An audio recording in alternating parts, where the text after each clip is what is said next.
नमस्कार. पुरंदर न्यूज चॅनलतर्फे आपलं सर्वांचं स्वागत आहे. नमस्कार.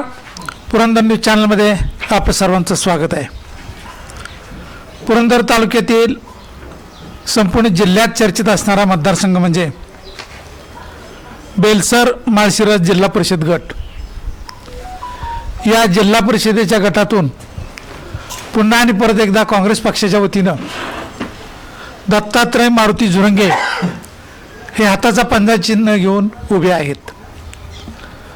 त्यांच्या समवेत बेलसर पंचायत समिती गणातून कुशाल नाना संजय कोलते हे देखील उमेदवार निवडणूक लढवित आहेत. दत्ताशेठ झुरंगे या पंचक्रोशीमध्ये नव्हे तर तालुक्यात सर्वांना परिचित असणारं नाव आहे. स्थायी समितीचा अध्यक्ष म्हणून जिल्हा परिषदेमध्ये त्यांनी, समितीचे सदस्य म्हणून जिल्हा परिषदेत त्यांनी भरीव कामगिरी केलेली आहे. या मतदारसंघामध्ये पंचायत समिती सदस्य म्हणून देखील ते निवडून आले होते. ग्रामपंचायत, पंचायत समिती, जिल्हा परिषद या माध्यमातून जिल्हा परिषदेचा जास्तीत जास्त निधी त्यांनी या मतदारसंघात आणलेला आहे. प्रत्येक घरात, वाडी वस्तीवर विकासाच्या योजना पोहोचवलेल्या आहेत.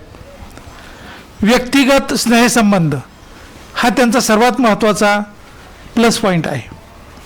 सतत जनतेत राहणं, सौम्य स्वभाव, प्रेमळ वागणूक यामुळं ही बांधिलकी त्यांनी गेली 15 वर्ष 20 वर्ष टिकवलेली आहे.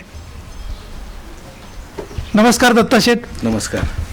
तुम्ही जिल्हा परिषदेची पुन्हा काँग्रेस पक्षातून उमेदवारी घेतलेली आहे. निवडणुकीत कसे जिंकण्याचे काय गणित आहेत का? कोणत्या मुद्द्यावर मतदारांना तुम्ही आवाहन करताय?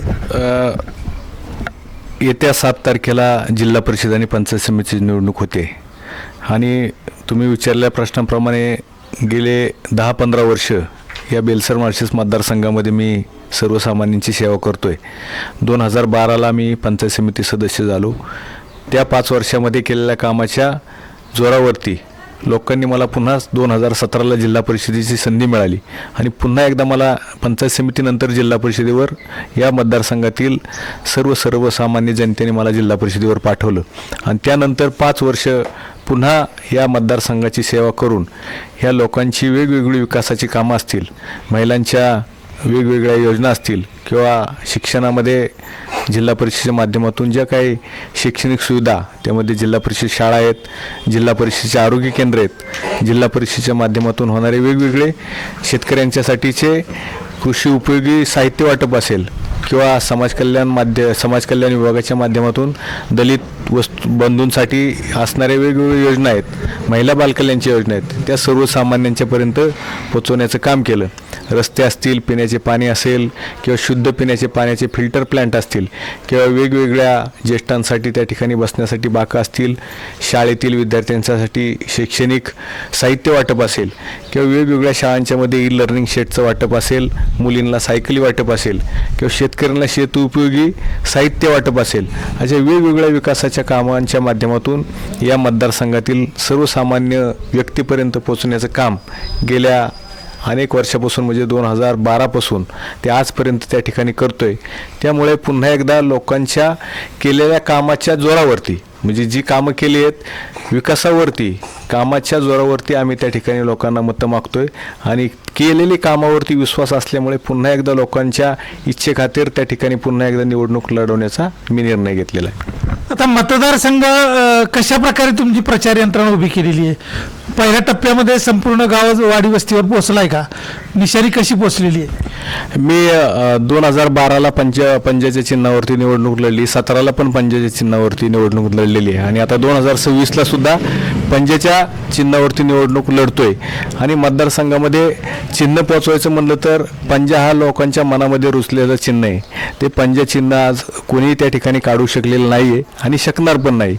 गेल्या अनेक दशकापासून संपूर्ण देशामध्ये असेल, महाराष्ट्रामध्ये पंजाच्या माध्यमातून, काँग्रेसच्या सरकारच्या माध्यमातून लोकांची सेवा करण्याचं काम या पक्षाने केलेलं आहे. म्हणून येणाऱ्या काळामध्ये पक्षाचं चिन्ह तर पोचवणं ही उमेदवाराची जबाबदारीची आहे, परंतु प्रत्येकाच्या मनामनामध्ये त्या ठिकाणी मी वैयक्तिक संबंधाच्या माध्यमातून जे प्रेम जपलंय त्या माध्यमातून लोकांच्यापर्यंत चिन्ह, प्रचार यंत्रणा, वाडी वस्तीवरती त्या ठिकाणी या विकास कामांच्या माध्यमातून जो मी कार्य अहवाल केलेला आहे, ज्या प्रत्येक वाडी वस्तीवरती जी काही कामं केलेली आहेत त्याच्या माध्यमातून लोकांच्यापर्यंत पोचलेलो आणि 2 फेऱ्या आमच्या त्या ठिकाणी लोकांच्या गाठीभेटीच्या माध्यमातून झालेल्या आहेत. आमचा उमेदवारांचा परिचय पत्रक असेल किंवा केलेला कार्य अहवाल असेल किंवा अशा पद्धतीने ज्या सोशल मीडिया असेल किंवा प्रिंट मीडियाच्या माध्यमातून लोकांच्यापर्यंत आम्ही चिन्ह पोहोचवण्यात यशस्वी झालेलो आहोत.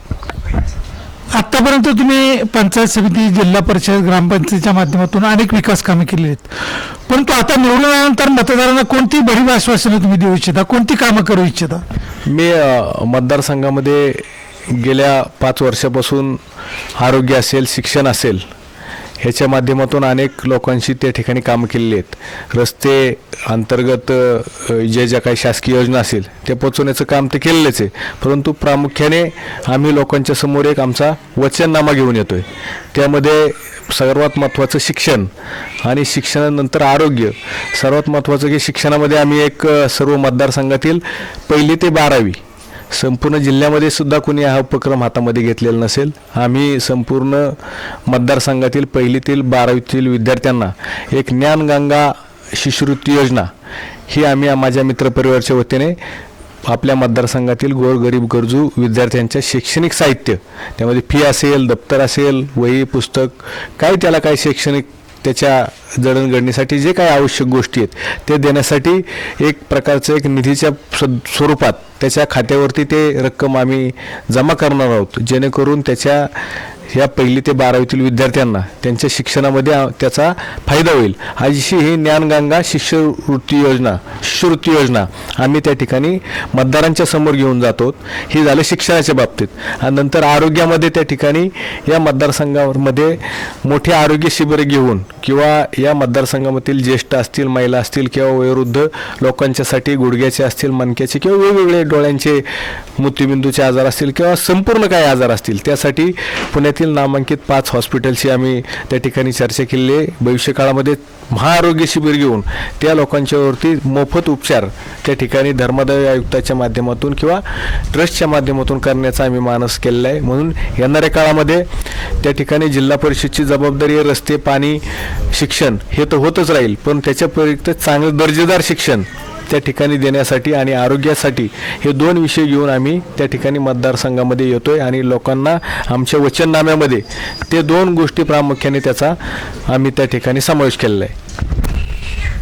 नागरिकांच्या मूलभूत गरजा ज्या आहेत त्यांचाच विचार करून दत्ताशेठ जोरंगे यांनी हा नवीन संकल्प या ठिकाणी निवडणुकीच्या निमित्तानं सोडलेला आहे. दत्ताशेठ, आता तुम्हाला पंचायत समितीला कोण कोण सवंगडी आहेत? मला पंचायत समितीला बेलसर पंचायत समिती गणातून कुशाल नाना संजय कोलते हा एक पदवीधर तरुण आहे. त्याचं शेतीउपयोगी शेतकऱ्यांना खते बी बियाण्याचं व्यवसाय आणि शेतकऱ्यांशी सतत संपर्क असलेला तरुण सहकारी मी माझ्याबरोबर पंचायत समितीला, बेलसर पंचायत समितीला उमेदवार म्हणून माझ्याबरोबर कुशाल कोलते म्हणून आहेत. आणि पलीकडल्या माळश्रेस गणामध्ये हनुमंत उर्फ बाळासाहेब काळाने, ते दालेवाडीचे सरपंच म्हणून त्यांनी काम केलं आहे. दालेवाडी विविध कार्यकारी सोसायटीचं चेअरमन म्हणून ज्यांनी काम केलं आहे आणि महाराष्ट्राचं कुलदैवत खंडेरायाचे जी काय घरास्नाने त्या ठिकाणी जे काही तीर्थक्षेत्र आहे त्याच्या अध्यक्ष म्हणून त्या ठिकाणी बाळासाहेब त्या ठिकाणी काम करतायत. मग असे समाजामध्ये काम करणारे उमेदवार बेलसर गणात असेल किंवा माळश्रेस गणामध्ये हे 2 उमेदवार माझ्याबरोबर त्या ठिकाणी खाली पंचायत समितीला उमेदवार म्हणून मी घेतलेले आहेत. अशा प्रकारे संपूर्ण मतदारसंघ पिंजून काढत असताना आपले सवंगडी देखील सक्षमपणे जनतेमध्ये असणारेच दत्ताशेठ जोरंगे यांनी निवडलेले आहेत. विजयाचा कशा प्रकारे संकल्प तुम्ही साकार करणार? गेल्या 2012 पासून लोकांची केलेली सेवा आहे. लोकांच्या सुखदुःखामध्ये गेलेले कार्यकर्ता आहोत.